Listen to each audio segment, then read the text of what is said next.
Okay. Hello, good morning. Okay, it is morning Rhapsody. Hope y'all are well. I was trying to get myself ready for work today.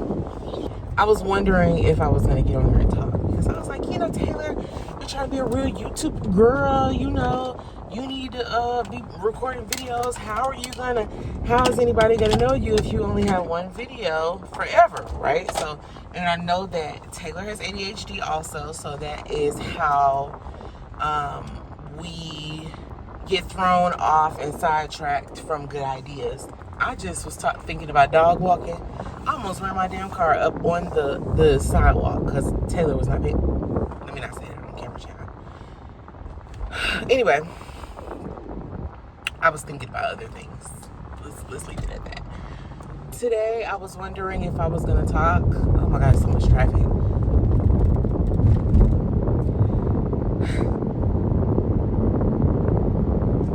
Damn, I just seen somebody. Child, I maybe should have started this video after I get on the damn highway because, bitch, is you gonna let me over, ho? Don't piss me off this morning. Turn this damn air up too because it's hot in here. When I was getting dressed, I was thinking about considering if I was going to listen to my audiobook, which I'm really enjoying right now, or am I going to talk? I decided that I was going to talk today. I was packing up my bags because I'm spending the night at my partner's house tonight. It made me think about how grateful I am that they are reliable, because I remember I had met this guy. He said that he was gonna come get me because I wasn't driving. It took me a long time to drive in my life because I had terrible anxiety about driving, and so I didn't get my license until 26. Okay, this what I'm about to tell you is before I turned 26. He said that he would come get me from my friend's house. It was New Year's Eve. I don't think I'm pretty sure I didn't even ask him. But then when I got ready to go and I'm texting you, you're drunk.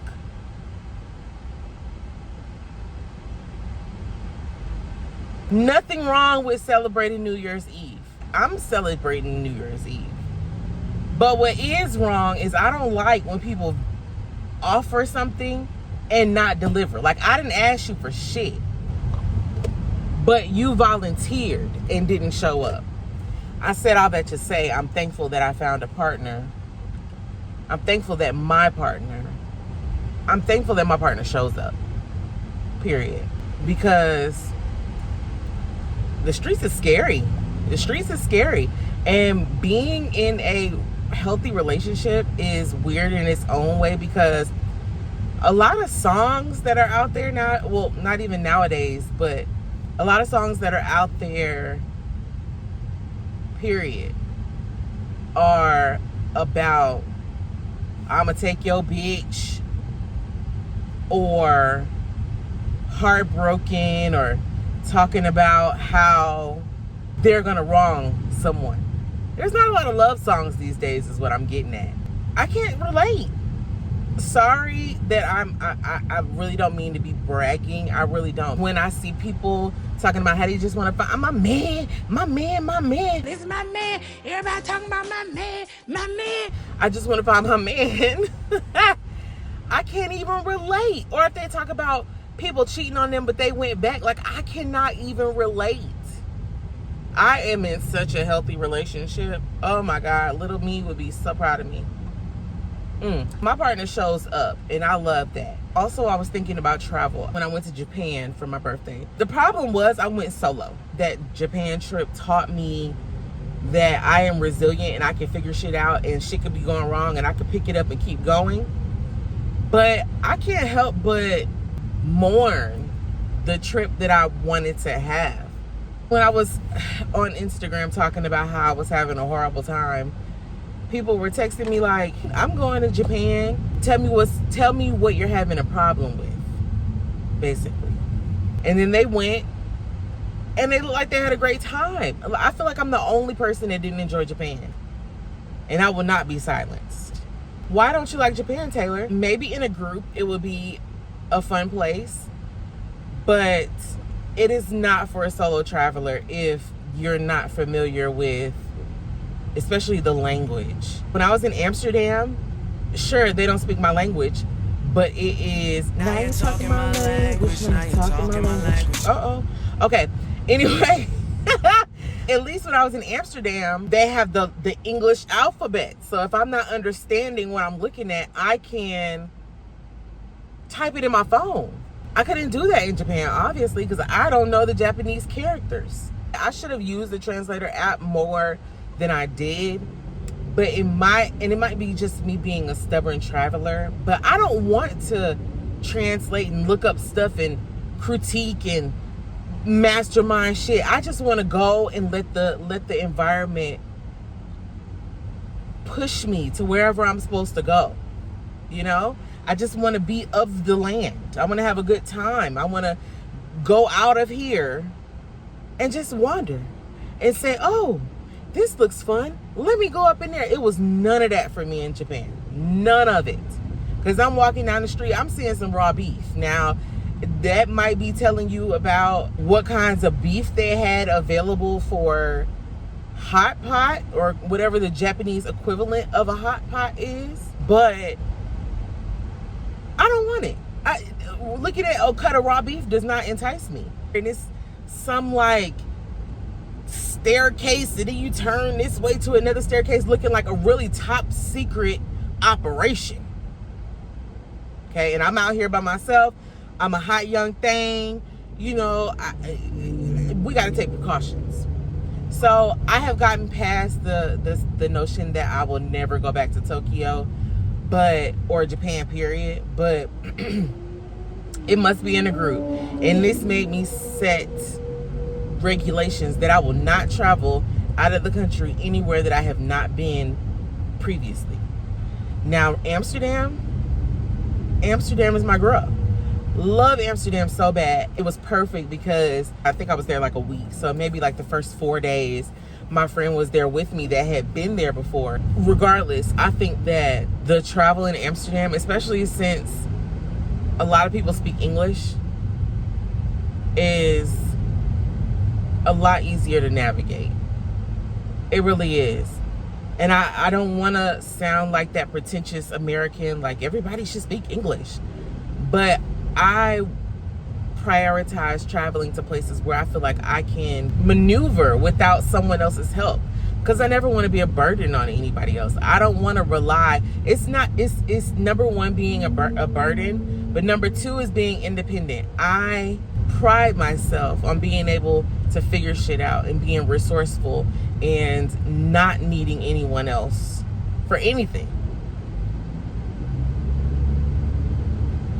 I don't know where I was taught that. I know that it is deep rooted into my childhood, but I don't know what dots connect right now. But I don't like to depend on anybody for anything, ever.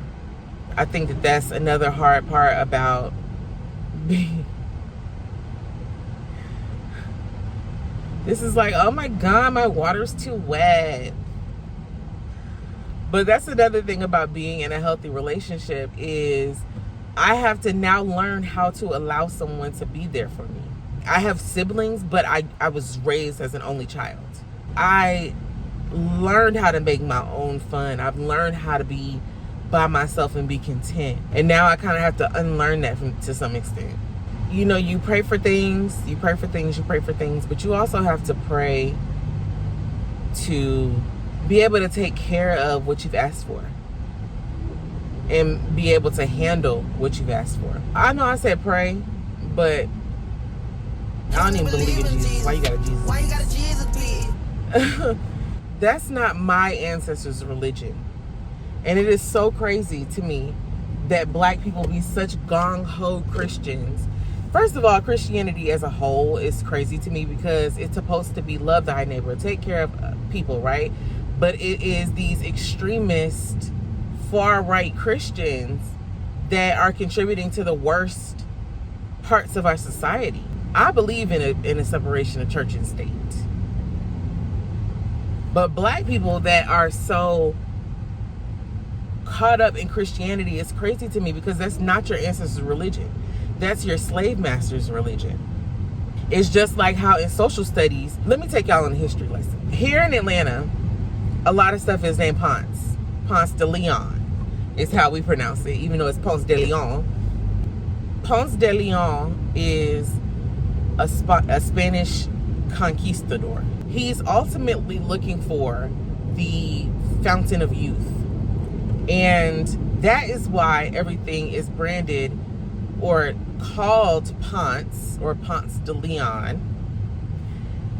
Here is because they tried to make it they tried to make it, can't think of the word. I'm gonna paste it right here when I think about it.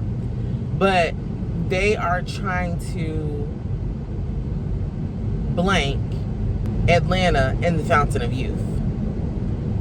And that is why everything is Ponce and Ponce de Leon down here. Because I'm like, this Spanish conquistador, explorer, has nothing to do with Atlanta. It made me look up what a conquistador is. And basically, a missionary. You go and explore these lands or discover these lands, which I don't understand how you discover places where people already live, but okay. And colonize them and introduce them to your religion. And that is why we have cultures that have disappeared. Because conquistadors, explorers, went over there and stripped them of their religion, their culture, and their traditions. Why is this being celebrated in my social studies book? But you know why? Because my, however old I was, brain is being indoctrinated. I'm getting myself worked up. Gotta take a breath. Also, I think about the injustices of like slavery and missionary, because I thought about missionaryism. We don't even know how bad it really was. We only know what was recorded. I'm sure there's a bunch of injustices that have not been talked about. Benjamin Franklin having dentures of slaves' teeth. That's what I'm talking about. See, you know what? This was the wrong topic of conversation for me, because I was trying to have a good day, and now I'm feeling like F the man. And this is not where I thought our conversation was going today. Everything that I have to talk about, though, is not always fun and happy, because not everything is fun and happy out here. Shit is fucked up. I guess it's relevant to my state of mind. I just haven't been in a really good place, especially these past few days. And I've been trying, but I'm doing my best, okay? I thought about censoring my cuss words just now. It makes me think about the difference in sensory laws here versus everywhere else. I wonder what the sensory laws are like in other countries, rather than like UK. I know they have a more loosely censored entertainment than America. The FCC won't let me be. That's that Eminem, because I thought about who is making the sensory laws in America, and isn't it the FCC? I'm gonna do some research and I'm gonna learn. But I'd be interested to find out about it. Anyway, let me get over, because what the hell is going on here? And this traffic is going crazy, but having this talk here is helping. Definitely. Because I have not been irritated. Well, I am irritated, but I haven't been as irritated about the traffic today as I usually am. So, ever since I talked about Honey Nut Cheerios in my damn video, in my last video, them here Honey Nut Cheerios just was not hitting like before. But I'm gonna try it again. And I did not have my coffee that day either. I had the Honey Nut Cheerios first, and I was just kind of just underwhelmed by the Cheerios, I think, which I'm underwhelmed about a lot of stuff in life right now. I'm underwhelmed, but simultaneously overwhelmed. Underwhelmed because I just sometimes feel like, what is the point of life? If you don't have kids, what is the point? And I say that Not because kids make your life, but because then you have something to live for, because you want to make your kid's life better than your life was. But other than that, what's the point? I'm just out here to live and experience and do and then die. I thought about just now if I could be like a soul and go back and tell my mom not to have me. I considered not having the memories and happy thoughts that I have now. And it's like the allegory of the cave. If I don't know about it, then I don't miss it. How can you miss something you don't know about? That's how success is too, the allegory of the cave. You need to go out and explore and see what you really want to do so that you can figure it out. Because there might be something that I'm super interested in and I didn't even know that it was a thing to do it as a job because I wasn't exposed to it. The allegory of the cave, for those who don't know, is about these people or whomever. This is very loosely, I put in my mind the moral of the story, but the specifics, listen, we can't split hairs here. But it's people who live in a cave and they never go outside the cave. And they're happy inside the cave because they don't know anything else. But it's when they step out of the cave that they start exploring or even getting disillusioned by their experience in the cave because they know better now. And I think that's what travel does. When you get out of your cave, you really see what's going on. Everybody talks about how they go to Europe. It's walkable cities. They eat a bunch and drink wine and lose weight. In Amsterdam, I was eating so good, like fries, and those fries are so good. And they have it with this frites sauce, so good. It's like a mayonnaise based something, whatever. It is great. I had a good steak. I never felt heavy after I ate. Here, I have a meal and I feel so heavy after the fact that I just want to lay down and go to sleep. In Amsterdam, I ate and I felt like, okay, let's go to do the next thing. That's how food should make you feel. But you know what? You're American. Ooh, I don't want to be on the list. Your government doesn't care about the people. They care about their wallets, and it's really greed. I wish I could turn this damn camera around and show y'all how this traffic is backed up. And I'm about to be late to work in 1 minute. But listen, traffic is shit out here right now. Oh, that's another thing that I really love about my relationship is my partner finds my intellect attractive. And in turn, it's bringing me back around to my childhood self that was interested in learning. And I'm getting back to that. It never hurts to learn and to improve yourself. It doesn't. It really doesn't. Okay, so I set my day today. This is my manifestation for today. I set my day today to have a fantastic day. And it is going to move swiftly and smoothly. My hair turned out pretty good today. I put it in a do-rag as usual. But my hair is getting to an awkward length. So like right here was straight and poking out like this, so I had to fold it under a little bit. It was completely folded under. She had it completely folded under.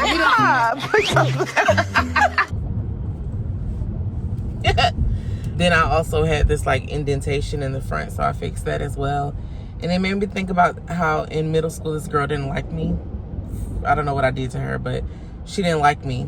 And she was asking how I got that little thing in my hair, but it was actually a defect. So it was something that I didn't do right during when I wrapped my hair. And she was hating on it. Or she liked it and wanted to do it too. But it was just a mistake for me. Are a lot of the girls getting perms now again? I get a Brazilian blowout, but I need that thing, child. Need that. because we already talked about how my hair is a wig sitting on top of an afro. So the Brazilian blowout kind of minimizes the afro a little bit. I'm developing a card game. And I'm really stalled out on that. I don't know what the next step is. And I'm going to ask ChatGPT. There was a time where I was asking Chat for everything. Not in a, I can't do it. Ooh. Not in a, girl, what in the hell? That is not a lane, girl. Woo. Not in a, I can't do it myself type of way, like, help me solve this math problem. But really trying to use it as a therapy tool to excavate my emotions and figure myself out and learn more about myself. But I haven't been doing that as of late. And that's probably also why I feel like a lot of my progress is stalled out. I need to get back to that. Why does Taylor stop doing things that we know works? For example, Taylor does not want to go grocery shopping. And it will result in me not having groceries. But why not go back to ordering groceries and just go pick it up so I don't have to go up in there and be shopping? Because that's the ultimate blocker. But I'm having grace for self. I'm doing my best, okay? You know, you really got to pay attention when you're driving out here. I'm watching you, ho. It's like an episode of So You Think You Can Drive. I remember when I went to San Francisco and my cousin was like, oh, you're driving downtown. I'm proud of you. But girl, if you only saw what I'm driving in from day to day, you would understand. Do they have tours of Oakland Cemetery? I went to Oakland Cemetery just to walk around, but that's kind of boring because what am I even looking at? Just a bunch of headstones. And it made me think about how they're dead and I'm not. And it gives me time. I still have time, but not too much time because I'm sure that a lot of them people did not know that it was coming. Because I was watching Real Housewives of Atlanta and they were in Scotland at a cemetery. They had a tour guide through the cemetery and was telling them like the history of the cemetery. And that, I think that's what I need. That would be so interesting, I think. If I can go to Oakland and have a tour guide walk me through it, tell me what I'm looking at, then I think I would enjoy it a lot. I've been saying I want to go to a new museum. That's on my bingo card this year. I have not done a lot of stuff on my bingo card. I really tried to push myself this year, and a lot of this stuff, child, it is what month? July? I don't think I'm gonna hit bingo this year. I think that's it for me. I don't think I have any more thoughts today. I think I got everything out that I wanted to talk about, plus more than I wanted to talk about. And I got some questions that I need to ask myself about where that hyper independence comes from. I think I had an emotionally unavailable parent, but I digress. That's something I need to unpack, and I don't have the energy to do it right now because I'm heading into work. It is not the time for me to be digging deeper, okay? I'm just ready to get into work and do my best, okay?